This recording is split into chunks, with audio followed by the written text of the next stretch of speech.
उपमुख्यमंत्री अजित पवार मुख्यमंत्र्यांच्या भेटीला पार्थ पवार कथित घोटाळ्यानंतर अजित पवारांनी घेतली फडणवीसांची भेट।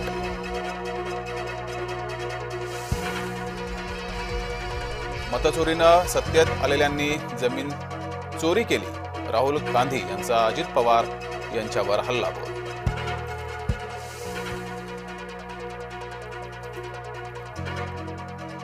धनंजय मुंडेंच्या आरोपानंतर जरांगेंनी ऐकवली कार्यकर्त्यांची ऑडिओ क्लिपमध्ये 2 कोटी देण्याचा उल्लेख, 2 आरोपींमधील संभाषणाची ऑडिओ क्लिप समोर।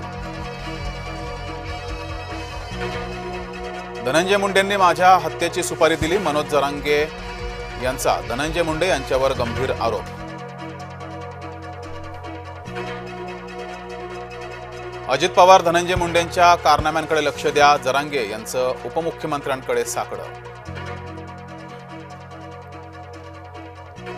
पार्थ पवार जमीन प्रकरणातील सर्व व्यवहार रद्द, सर्व दस्त रद्द, चौकशी समितीही गठीत, अजित पवारांनी दिली माहिती।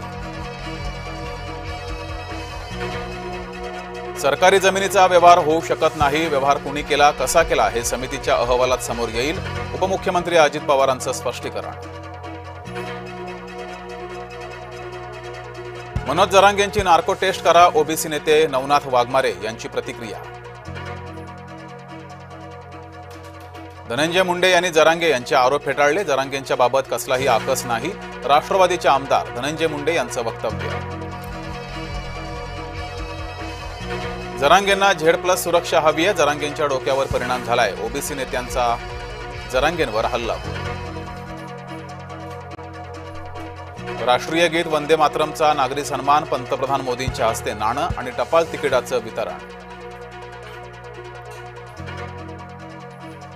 पुण्यातला कथित जमीन घोटाळा प्रकरणी जिल्हा दुय्यम निबंधक कार्यालयाचे तक्रार दाखल करण्याचे आदेश। अजित पवारांच्या राजीनाम्यासाठी शरद पवार गट आग्रही, शरद पवार गटाचे नेते एकनाथ खडसे यांचं वक्तव्य। मुलगा काय करतो ते वडिलांना ठाऊक नाही, अंबादास दानवे यांचा अजित पवार यांना थेट सवाल। सुप्रिया सुळे यांना काहीही माहिती नसतं, अंजिल दमनिया यांचा सुप्रिया सुळे यांना टोमणा। सुप्रिया सुळे यांची वेगळीच भूमिका, आत्याबाई भाच्याच्या पाठीशी, पार्थ चुकीचं वागलेलं नाही, सुप्रिया सुळे यांचं विधान। अबू आझमी वंदे मातरम गीत गायनात सहभागी व्हा, मुंबई भाजपा अध्यक्ष अमित साटम यांचं आवाहन। अंधेरी दहिसर मेट्रोची लवकरच भाडेवाढ होण्याची शक्यता, भाडे निर्धारण समितीकडे केंद्राकडे प्रस्ताव। कोल्हापूर जिल्हा परिषदेसाठी काँग्रेसची रणनीती, इच्छुक उमेदवारांच्या मुलाखती सुरू, मुलाखतींसाठी काँग्रेसचे प्रमुख नेते उपस्थित। पुण्यात भोंदूबाबासह 3घांना अटक, 14 कोटींच्या फसवणुकीचा गुन्हा दाखल, पुणे पोलिसांच्या गुन्हे शाखेची कारवाई। नाशिकमध्ये मद्यधुंद टोळक्याची दहशत, शस्त्र मिरवत टवाळखोरांचा धुडगूस, टवाळखोरांपैकी एकाला नागरिकांनी दिला जबरचोप।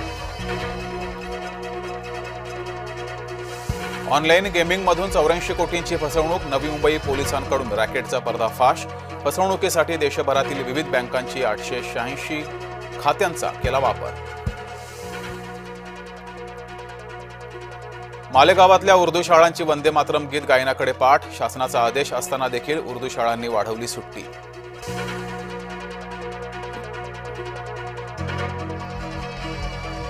दादरमधील स्टार मॉलमध्ये लागली आग, अग्निशमन दलाकडून आगीवर नियंत्रण।